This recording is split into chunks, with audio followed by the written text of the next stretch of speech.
चारों तरफ मजदूर काम कर रहे होते हैं और एक तरफ भट्टी जल रही होती है, जिसके पास एक बहुत गरीब औरत अपनी पीठ पर अपनी बेटी को बांधे ईंट बनाने का काम कर रही होती है।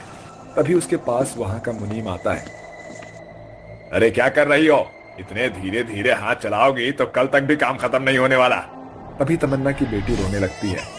लो, रोने लगी अब तुम्हारी बेटी। अब बताओ, यहाँ काम करोगी या अपनी बेटी को संभालोगी?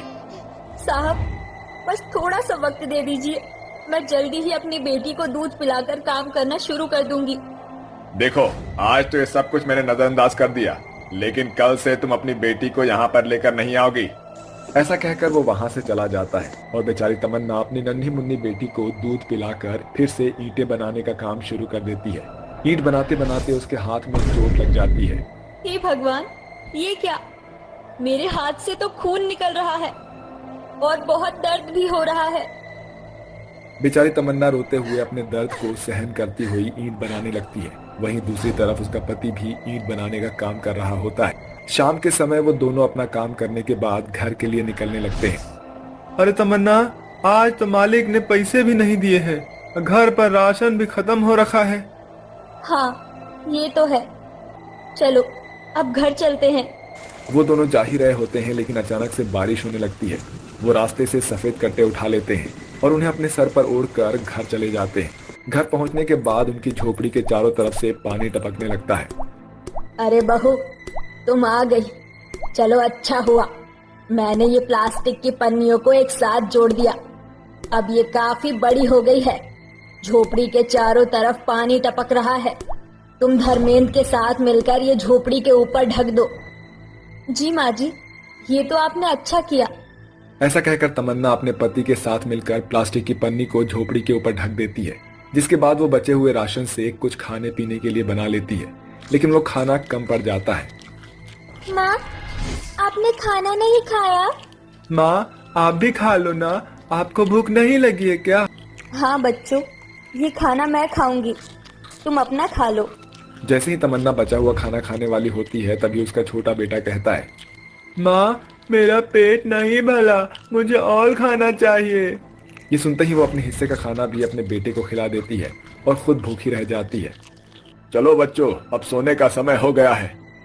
हरिहर और लता अपने साथ राजू, राधा और रोहन को सुला लेते हैं। वहीं दूसरी तरफ तमन्ना और धर्मेंद्र अपने साथ अपनी छोटी बेटी को सुला लेते हैं। आधी रात के समय सभी सो रहे होते हैं कि तभी अचानक से बहुत जोर जोर से आंधी और तूफान चलने लगते हैं, जिसके चलते अचानक से तमन्ना की झोपड़ी के ऊपर से छत उड़ जाती है और सभी लोग नींद से जाग जाते हैं। हे भगवान, धर्मेंद्र बच्चों को इकट्ठा कर, नहीं तो किसी को चोट लग सकती है।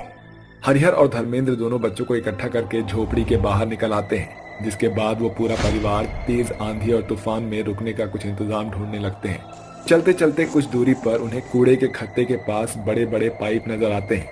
बच्चों, चलो जल्दी से इस पाइप के अंदर घुस जाओ।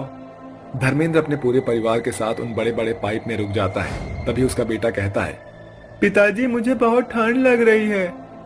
अब बेटा, बस कुछ ही देर की बात है। कल से जो है हमको नया घर ढूंढ लेंगे और तब तक इस ठंड को बर्दाश्त तो करने की कोशिश करनी न पड़ेगी। अरे रोहन बेटा, आ मेरे पास आ जा। मैं तुझे अपने आंचल में छुपा लूंगी तो तुझे ठंड नहीं लगेगी। अगले दिन जब सवेरा हो जाता है तो तमन्ना नींद से जागती है। अरे लगता है सवेरा हो गया है।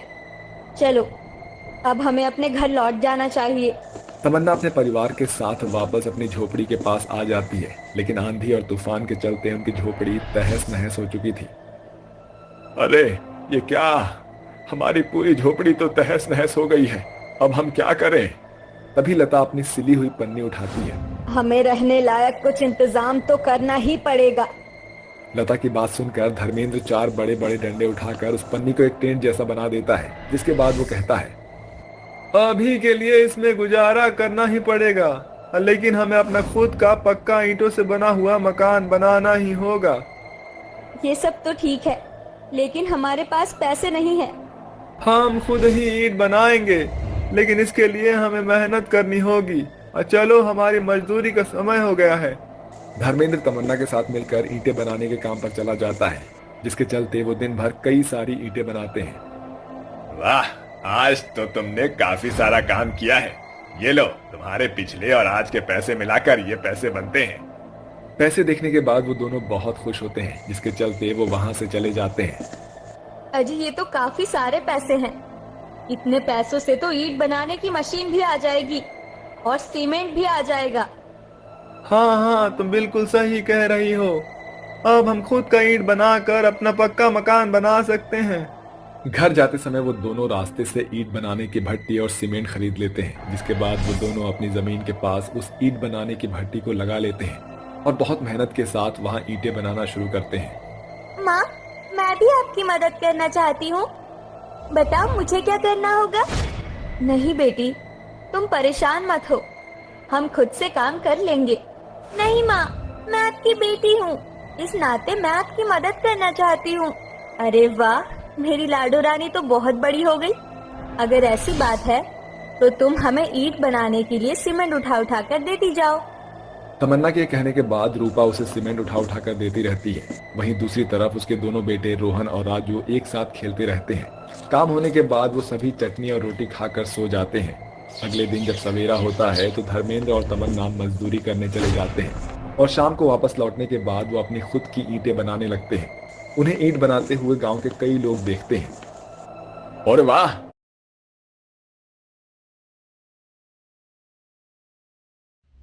बढ़िया को भैया तुमने तो खुद का काम करना शुरू कर दिया। अगर दिहाड़ी पर कुछ लोग चाहिए तो मुझको जरूर बताना। अरे नहीं भाई, दरअसल ये मजबूरी है मेरी। हमारा पक्की ईंटों का कोई मकान नहीं है, इसीलिए मैं और तमन्ना खुद ही ईंटें बना रहे हैं। बाजार में ईंट बहुत महंगी है, जो कि हम खरीद तो सकते नहीं हैं।